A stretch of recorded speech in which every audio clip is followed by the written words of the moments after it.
Ya, it's Kiraishi. Ya, berdasarkan hasil voting yang kemarin, banyak yang milih tentang background. Sepertinya banyak sekali manusia-manusia di luar sana yang kesusahan gambar background. Tapi sebelum itu, mari kita cari tahu kenapa menggambar background itu susah. 1. Membingungkan. 2. Terlalu banyak detail. 3. Ngelihatnya aja udah males. Ternyata manusia-manusia di luar sana sangat membenci background ya guys. Padahal background ini sangat penting, apalagi kalau kalian mau bikin cerita manga. Karena kalau gak ada background, cerita kalian gak jelas, gak ada kehidupan sama sekali. Aku ngeliatnya kayak cuma wawancara tapi beda angle.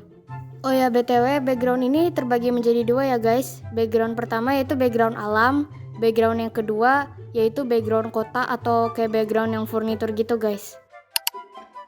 Pertama kalian masuk dulu ke aplikasi gambar. Di sini aku pakainya Ibis Paint. Bikin kanvas baru, kecil atau gede terserah. Tapi kalau ntar HP kalian lemot bukan salahku. Nah biasanya aku kalau bikin background itu yang pertama bikin garis horizontal dan vertikalnya dulu guys. Nah kayak gini. Kalau di Ibis Paint dia itu ada fitur penggaris otomatisnya ya guys.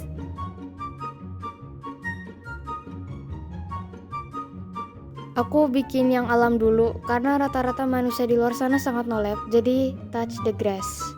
Ini aku kasih jalanan. Jadi ceritanya tuh kayak jalanan mau ke gunung gitu.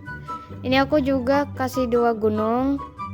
Aku juga ngasih pohon di sini biar lebih hidup dan lebih nyata. Oke, background alam sudah jadi guys. Background alam ini punya kelebihan yaitu bentuk objeknya lebih bebas dan bervariasi. Walaupun gak semua, penempatan objeknya tuh juga kadang gak harus terlalu tertata gitu. Tapi kekurangan dari background alam itu ada di tekstur atau permukaan objeknya. Kayak tekstur tanah, batang pohon, daun, itu kan beda guys. Oke, kita lanjut ke background yang kota ya guys. Biasanya kalau background kota gini tuh aku nentuin dulu garis vertikal utamanya. Maksudnya tuh kayak garis pemisah antara langit dan bumi gitu. Nah, baru kalau udah begini tuh aku bikin garis lurusnya. Karena di sini pakainya warna merah, aku pakainya warna biru. Nah, garis ini tuh gunanya biar sama kayak tadi, buat nentuin kayak penempatan objeknya biar itu lebih gampang.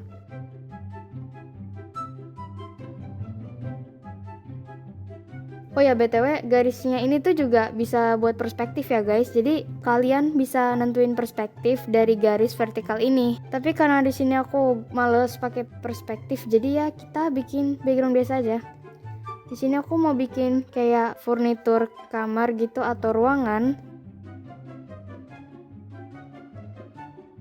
Oke, sekarang kita akan bahas tentang background furnitur atau ruangan. Kelebihannya, teksturnya gak begitu rumit, bentuk dasar objeknya mudah diketahui. Lanjut, kekurangannya. Proporsinya terlalu membingungkan, punya bentuk tetap yang dimana kalau bengkok dikit langsung kelihatan.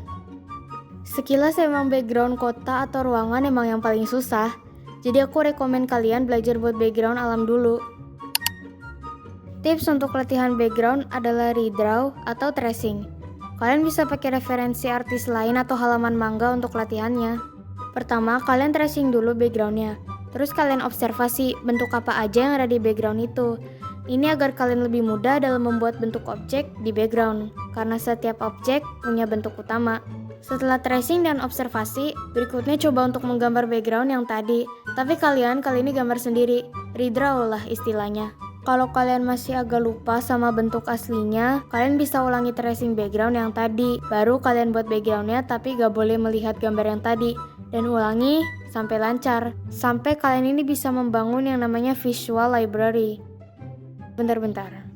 Visual library, emang itu apaan? Visual library atau bahasa simpelnya tuh kayak sesuatu yang sering banget kita gambar. Kayak misal kalau kalian gambar karakter yang kalian suka dan kalian sering banget gambar karakter itu, tanpa harus ngeliat karakternya pun kalian udah tahu karena kalian udah hafal bentuk-bentuknya. Nah, ini juga berpengaruh ke background. Semakin sering kalian bikin background, semakin sering kalian bikin perspektif, semakin besar visual library kalian. Jadi kalian ini cukup melihat referensi sekilas dan kalian ini udah langsung bisa bikin backgroundnya gitu. Ini tips buat kalian yang ingin lebih memperlancar skill background kalian. Kalian bisa kok dengan sering-sering membuat bangun ruang dari berbagai perspektif dan angle, itu akan memperlancar skill background kalian, sekaligus memperlancar skill shape and form kalian. Karena setiap objek itu pasti punya bentuk utamanya kan guys. Contohnya lemari, pasti persegi panjang kan?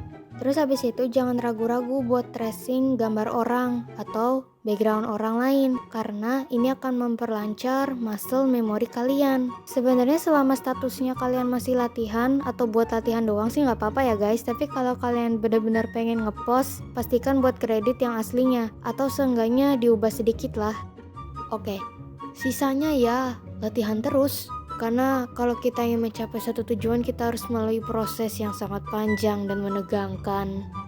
Jadi, trust the process. Tapi kalau kalian punya trust issue ya mau bagaimana lagi. Mungkin segitu dulu untuk video hari ini ya guys. Jika video ini bermanfaat, kalian boleh like, share sebanyak-banyaknya, dan jangan lupa subscribe ya guys. Kalau misal ada penjelasanku yang kurang tepat atau mungkin kurang lengkap, kalian boleh nambahin di bawah kok. Kita di sini sambil belajar ya guys. Oh ya, kalau kalian penasaran bagaimana cara bikin manga, aku udah bikin videonya yang ini. Jangan lupa ditonton ya. I'm Kiraishi.